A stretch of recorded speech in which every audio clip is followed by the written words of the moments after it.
ಎಲ್ಲರಿಗೂ ನಮಸ್ಕಾರ. ಧ್ಯಾನ ಸಂಜೀವಿನಿ ಯೂಟ್ಯೂಬ್ ಚಾನಲ್ ವೀಕ್ಷಿಸುತ್ತಿರುವ ಎಲ್ಲ ನನ್ನ ಆತ್ಮ ಬಂಧುಗಳಿಗೆ ನನ್ನ ನಮಸ್ಕಾರಗಳು. ಭಿನ್ನವಾಗಿ ಆಲೋಚಿಸಿ. ಇವತ್ತಿನ ವಿಷಯ ಹೀಗಿದೆ. ಸ್ನೇಹಿತರೆ, ಎಲ್ಲವನ್ನೂ ಸಾಧಿಸಿದ ನಂತರ ಆನಂದವಾಗಿ ಇರುತ್ತೇವೆ ಎಂದುಕೊಂಡರೆ ಆನಂದ ಬರುವುದಿಲ್ಲ. ಆನಂದವಾಗಿ ಇದ್ದರೆ ಮಾತ್ರವೇ ಎಲ್ಲವನ್ನೂ ಸಾಧಿಸಬಲ್ಲೆವು ಎನ್ನುವುದೇ ನಿಜವಾದ ಜ್ಞಾನ, ನಿಜವಾದ ವಿವೇಕ ಅಷ್ಟೆ. ನಮಗೆ ತಿಳಿಯದಂತೆಯೇ ನಮಗೆ ಕಲಿಸಿಕೊಟ್ಟ ಅಥವಾ ನಾವೇ ಕಲಿತುಕೊಂಡ ಆಲೋಚನೆ ವಿಧಾನ ಏನೆಂದರೆ, ಆನಂದವಾಗಿ ಇರಬೇಕೆಂದರೆ ನಾವು ಏನೋ ಒಂದನ್ನು ಸಾಧಿಸಬೇಕು. ಏನೋ ಒಂದನ್ನು ಸಾಧಿಸಿದ ನಂತರವೇ ಆನಂದವಾಗಿ ಇರುತ್ತೇವೆ, ಆನಂದ ಬರುತ್ತದೆ ಎಂಬುದು. ಅದಕ್ಕಾಗಿ ಎಷ್ಟೋ ಸಾಧಿಸಲು ಪ್ರಾರಂಭಿಸುತ್ತೇವೆ.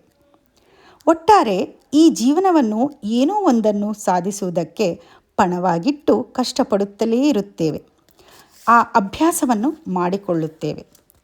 ಅಷ್ಟ ಕಷ್ಟಗಳ ಬಿದ್ದು ಎಲ್ಲವನ್ನೂ ಮಾಡಿ ಅಂದುಕೊಂಡಿದ್ದನ್ನೆಲ್ಲ ಸಾಧಿಸುವ ಹೊತ್ತಿಗೆ ವಯಸ್ಸು ಮುಗಿದು ಹೋಗಿ ಸಾಧಿಸದಿರುವುದನ್ನು ಅನುಭವಿಸಲು ಸಮಯವಿಲ್ಲದೆ ಹಿಂದಕ್ಕೆ ತಿರುಗಿ ನೋಡಿದಾಗ ಇಷ್ಟೊಂದು ಕಷ್ಟಗಳು ಪಟ್ಟಿದ್ದು, ಇಷ್ಟೊಂದು ನೋವುಗಳನ್ನು ಪಟ್ಟಿದ್ದು ಯಾವುದಕ್ಕಾಗಿ ಎಂದು ಕೊರಗುತ್ತಾ ಇರುತ್ತೇವೆ ಅಲ್ಲವೇ? ಕೊನೆಯವರೆಗೂ ಆನಂದಕ್ಕಾಗಿ ಎದುರು ನೋಡಿ ತಿಳಿಯದಂತೆಯೇ ಪ್ರತಿದಿನವೂ ಆನಂದಕ್ಕಾಗಿ ಆನಂದವನ್ನೇ ಪಣವಾಗಿಟ್ಟು ಜೀವಿಸಿ ಕೊನೆಗೆ ಸಾಧಿಸಿದ್ದು ಏನೂ ಇಲ್ಲ ಎಂದು ದುಃಖಕ್ಕೆ ಒಳಗಾಗುತ್ತೇವೆ. ಇಲ್ಲಿ ನಾವು ಅರ್ಥ ಮಾಡಿಕೊಳ್ಳಬೇಕಾದ ವಿಷಯವೇನೆಂದರೆ, ಜೀವನದಲ್ಲಿ ಎಲ್ಲವನ್ನೂ ಸಾಧಿಸಬೇಕು ಎಂದುಕೊಳ್ಳುವುದು ಒಳ್ಳೆಯದೇ. ಆದರೂ ಆನಂದಕ್ಕಾಗಿ ಕೊನೆಯವರೆಗೂ ಎದುರು ನೋಡಬೇಕಾದ ಅವಶ್ಯಕತೆ ಇಲ್ಲ ಸ್ನೇಹಿತರೆ. ಈ ದಿನದಿಂದಲೇ, ಈ ಕ್ಷಣದಿಂದಲೇ ಆನಂದವಾಗಿ ಇರುವುದನ್ನು ಪ್ರಾರಂಭಿಸಿದರೆ ಸಾಕು.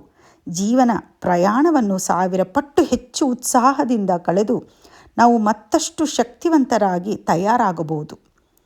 ನಾವು ಅಂದುಕೊಂಡಿದ್ದೆಲ್ಲ ಸಾಧಿಸಬಹುದು. ನಾವು ಹೇಗೆ ಬೇಕೋ ನಮ್ಮ ಜೀವನ ಹಾಗೆ ಇರಬಹುದು. ಪ್ರತಿ ದಿನ ಪ್ರತಿ ಕ್ಷಣ ಆನಂದವಾಗಿ ಇರಬಹುದು. ಇದು ನಿಜ ಅಲ್ಲವೇ?